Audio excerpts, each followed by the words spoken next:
गुरुर्ब्रह्मा गुरुर्विष्णू गुरुर्दैव महेश्वरा गुरु साक्षात परब्रह्म तस्मै श्री गुरवे नमहा. आज धुंधुर थोडी माहिती बघूया ध्यानात. मग करूया ध्यान. ताठ बसा, पाठ मान खांदे सैल करा, हाताची ध्यान मुद्रा करा, हात मांडीवर ठेवा, डोळे अलगद मिटा, मोठा श्वास घ्या, सावकाश सोडा, मन शांत करा. 17 डिसेंबर पासून 17 जानेवारी पर्यंत म्हणजे संक्रांत येईपर्यंत धुंधुरमास असतो. संक्रांतीच्या भोगी आपण करतो ती त्याचंच उदाहरण आहे. सूर्य धनुराशीत प्रवेश करतो तेव्हापासून हा धुंधुरमास सुरू होतो. शास्त्रानुसार हा पवित्र महिना मानला आहे. या काळात सूर्य उदयावर त्याचं पूजन आणि नैवेद्य अर्पण केल्यास आपल्याला अनेक प्रकारचं पुण्य आणि आरोग्य प्राप्त होतं. सर्व प्रकारच्या दारिद्र्याचा नाश होतो. सूर्य धनु राशीत प्रवेश करतो, तिथून मग पुढे सूर्य मकर राशीत प्रवेश करतो. तोपर्यंतचा काळ हा धनुर्मास म्हणून ओळखला जातो. साधारण डिसेंबरीचा अर्धा महिना आणि जानेवारीचा अर्धा महिना. जानेवारीत संक्रांतीच्या आदल्या दिवशी भोगी असते. तो दिवस धनुर्मास संपायचा काळ धरला जातो. त्यावेळी थंडीचा त्रास सुरू झालेला असतो. थंडीचा त्रास होऊ नये म्हणून उष्णतावर्धक पदार्थांचा नैवेद्य सूर्याला दाखवला जातो. सकाळी सूर्योदय झाल्याबरोबर नैवेद्यातील विशिष्ट पदार्थ म्हणजे गुळाची पोळी, मुगाची खिचडी, तीळ लावलेली बाजरीची भाकरी, मुगाचे लाडू, वांग्याचे भरीत, भाकरीवर लोण्याचा गोळा इत्यादी पदार्थांचा या नैवेद्यात समावेश असतो. हा नैवेद्य सकाळी सूर्य उगवल्यावर त्याला दाखवला जातो. सूर्य एका वर्षात 12 राशीतून भ्रमण करतो. तो ज्या महिन्यात धनुराशीत असतो त्या महिन्याला धुंधुरमास किंवा धनुर्मास असं म्हणतात. मकर संक्रांतीच्या आदल्या दिवशी येणारी भोगी हा या महिन्याचा शेवटचा दिवस. हा काळ साधारण 13 ते 17 डिसेंबर पासून 13 ते 15 जानेवारी पर्यंत असतो. हिंदू पंचांगात आपल्या मार्गशीर्ष पौष महिना या काळात येतो. हा कालखंड दक्षिण यानात हेमंत ऋतूमध्ये येतो. यावेळी हवेत अत्यंत गारठा असतो. विशेषतः रात्री हे शैथिल्य वाढतं. रात्री सुद्धा खूप मोठ्या असतात. लहानपणी तुम्ही बघितलं असेल, आपल्याला शिकवलं होतं 22 डिसेंबरला सगळ्यात मोठी रात्र असते.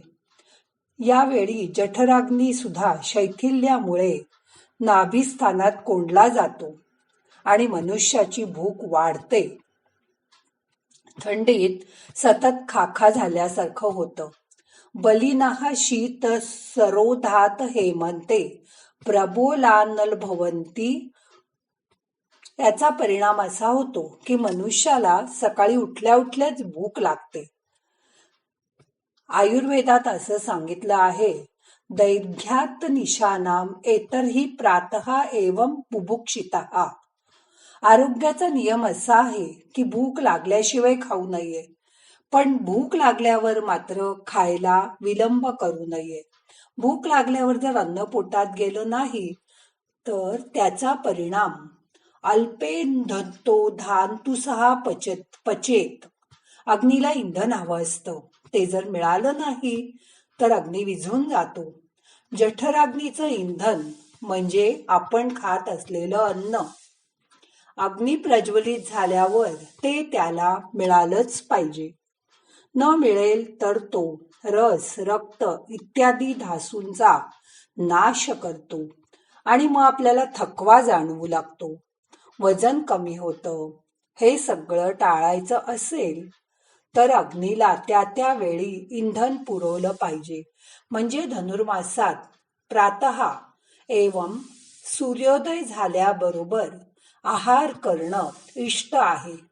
आरोग्याच्या दृष्टीने हे झालं चांगला दृष्टिकोन.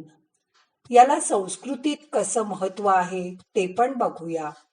तदैतान अपराधय एभ्य यो भुक्तेन स्तेन एव इंद्र, वरुण, अग्नी, सूर्य अशा अनेक देवतांमुळे आपल्याला भोग्य पदार्थ उपलब्ध होत असतात. म्हणून आपण भोग घेण्यापूर्वी त्यांना तो पदार्थ थोडा अर्पण करावा. त्यांनीच दिलेले भोग त्यांना न देता जो स्वतः ते खातो तो स्तेन्य म्हणजे चोर आहे.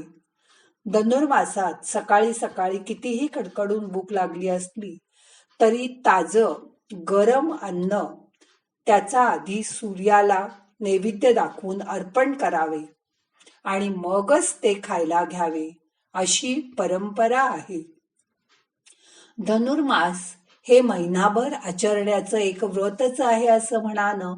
जोपर्यंत हवेत गारठा आहे तोपर्यंत सकाळी तुम्हाला भूक लागणार आहे आणि मग ही भूक बाहेर जाऊन काहीतरी भेळ, मिसळ, वडे असं खाण्यापेक्षा गरम गरम मेतकूट भात, खिचडी असे पदार्थ खाऊन तुम्ही घरातल्या घरात भागवू शकता.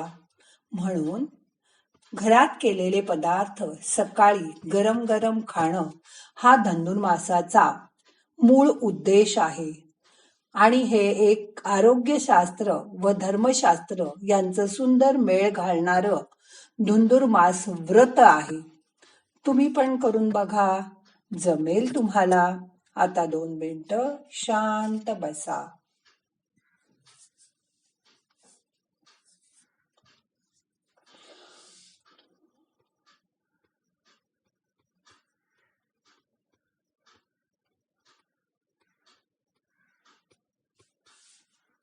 आता आजचं ध्यान संपवायचंय.